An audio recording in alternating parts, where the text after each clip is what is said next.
दोस्तों, एनवीएन के चक्रव्यूह में आपका स्वागत है। आज हम मंदिर के मुद्दे पर कुछ बातें करेंगे।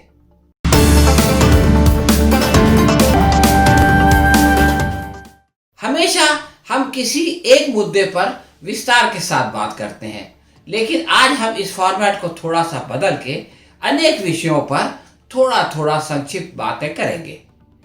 एक जमाने तक भारतवर्ष में मंदिर मस्जिद खेल खेला जाता था, लेकिन अब जो है वो सुप्रीम कोर्ट के फैसले के बाद मस्जिद का मामला हट गया है और आजकल आप देखें तो मंदिर मंदिर खेला जा रहा है। यानी आप मध्य प्रदेश चले जाएं या उत्तर प्रदेश चले जाएं या दिल्ली आएं, जहां भी जाएं आपको कोई न कोई मंदिर की कंट्रोवर्सी दिखाई देगी।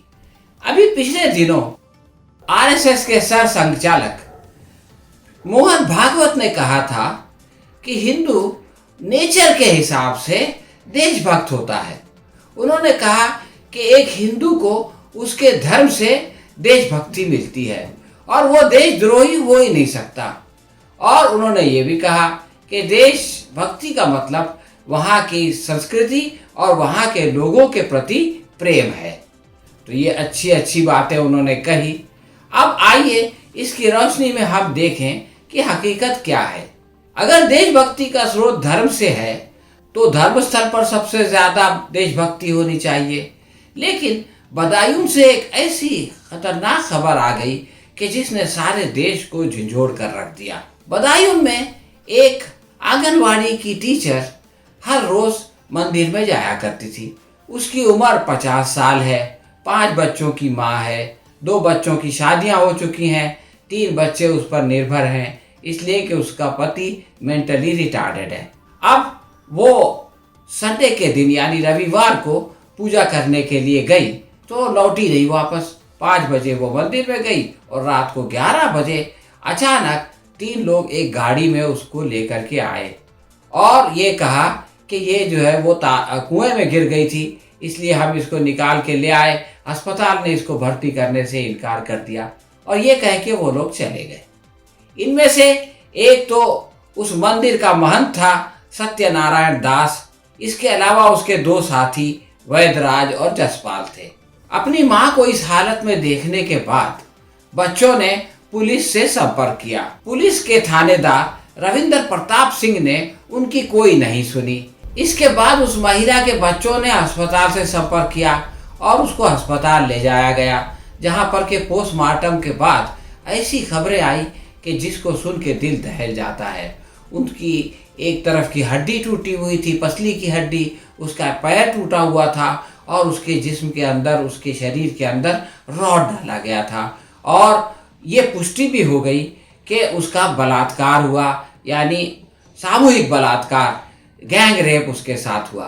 और ये सब काम जो है वो एक मंदिर के अंदर हुआ और पुलिस ने उसके ऊपर कोई कार नहीं धरा। यानी वो पुलिस जो कि जीरो टॉलरेंस की बात करती है, योगी जी की पुलिस, उसने इतने बड़े जुर्म पर कोई एक्शन नहीं लिया। बाद में रविंद्र प्रताप सिंह को जो है वो मुअत्तल कर दिया गया है, सस्पेंड कर दिया गया है और 2 लोग जो मंदिर के सेवक थे उनको पकड़ लिया गया है, लेकिन महंत नारायण दास जो है वो गायब है और उनको इनामी मुजरिम घोषित कर दिया गया है और 50,000 का इनाम रखा गया है। तो दोस्तों, ये है उत्तर प्रदेश के बदायूं में होने वाला एक खतरनाक वाकया। अब आप आइए कि दिल्ली में, तो दिल्ली में ये हो रहा है कि चांदनी चौक में एक हनुमान मंदिर को तोड़ दिया गया। अब इस मंदिर को तोड़ा तो म्युनिसिपल कॉरपोरेशन ने, लेकिन इस पर जो है वो लड़ाई शुरू हो गई आम आदमी पार्टी और बीजेपी में। बीजेपी का कहना यह है कि चूंकि चांदनी चौक के इलाके का डेवलपमेंट आपकी सरकार करा रही है, उस डेवलपमेंट के लिए इस मंदिर को तोड़ा गया है, इसलिए आप इसके लिए जिम्मेदार हैं। लेकिन आपका जवाब यह है कि ये मंदिर एनडीएमसी यानी नॉर्थ दिल्ली म्युनिसिपल कॉरपोरेशन के तहत आता है। नॉर्थ दिल्ली म्युनिसिपल कॉरपोरेशन में बीजेपी की सत्ता है। ये मामला 2015 में कोर्ट में गया था।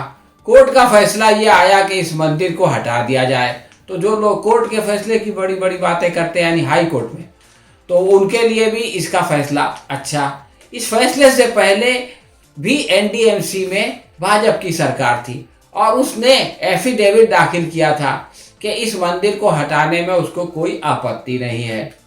जिस दिन इस मंदिर को गिराया गया सुबह 4 बजे बारिश हो रही थी, उसका हुक्म भी एनडीएमसी के जरिए से हुआ।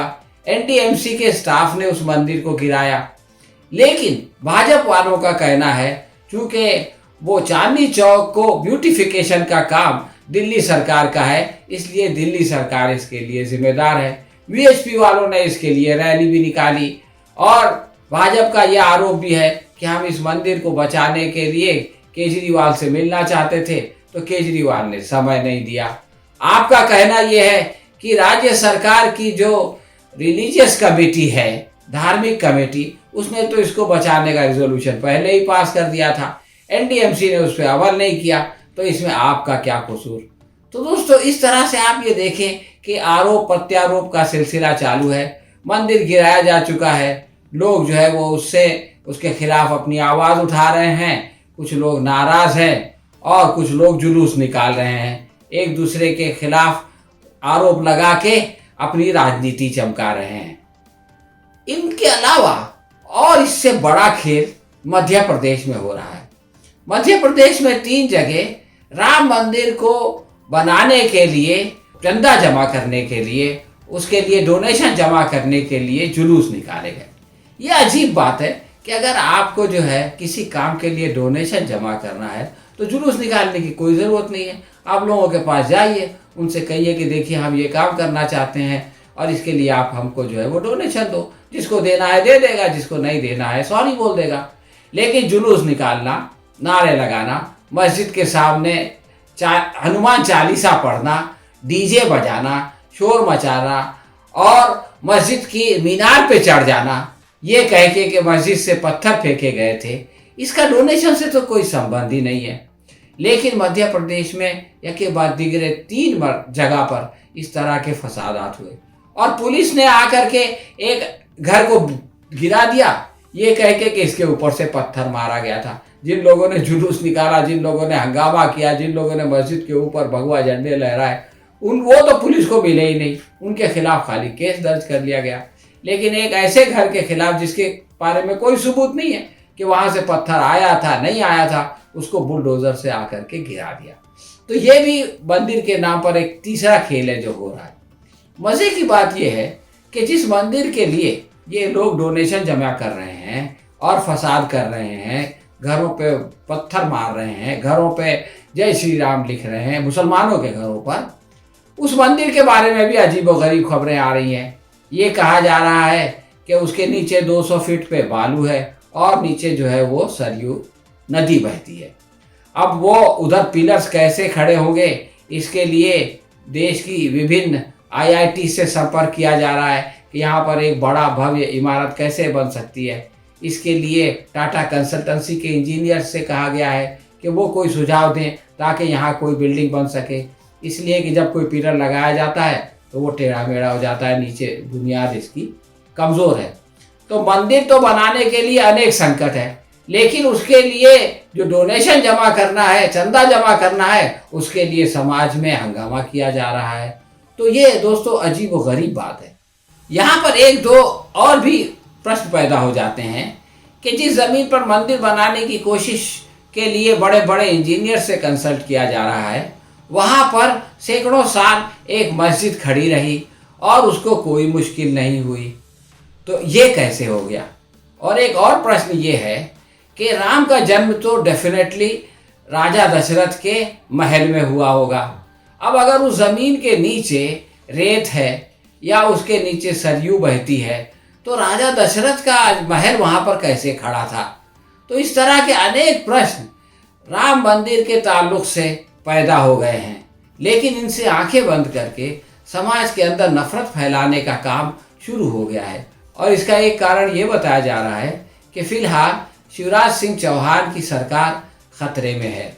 शिवराज सिंह चौहान ने तकरीबन 13 साल तक, इससे पहले वो मुख्यमंत्री रहे, उनके ज़माने में एक बहुत ही भयानक इनकाउंटर ज़रूर हुआ लेकिन आमतौर से सांप्रदायिक दंगे नहीं हुए। और उनके बारे में कहा जाता है कि वो वाजपेयी के शिष्य हैं और उनकी तरह की राजनीति करते हैं। लेकिन अब जबकि उनकी सरकार को खतरा खुद बीजेपी से हो गया है, इसलिए उन्होंने अपनी सरकार को बचाने के लिए आदित्यनाथ की लाइन शुरू कर दी और उसी तरह के कानून बनाने लगे और उसी तरह के दंगा फसाद वहाँ पर भड़कने लगा। और उन्होंने ये भी कहा कि पत्थरबाजी के खिलाफ भी वो कानून बनाएंगे, यानी जो लोग भड़काऊ जुलूस निकालेंगे, नारे लगाएंगे, उनके लिए कोई कानून नहीं बनेगा। लेकिन अगर किसी ने उसके रिएक्शन में पत्थर फेंक दिया तो उसके खिलाफ जो है वो सख्त सज़ा दी जाएगी। तो दोस्तों, फिलहाल अपने देश में ये मंदिर का खेल एक खतरनाक मोड़ ले रहा है।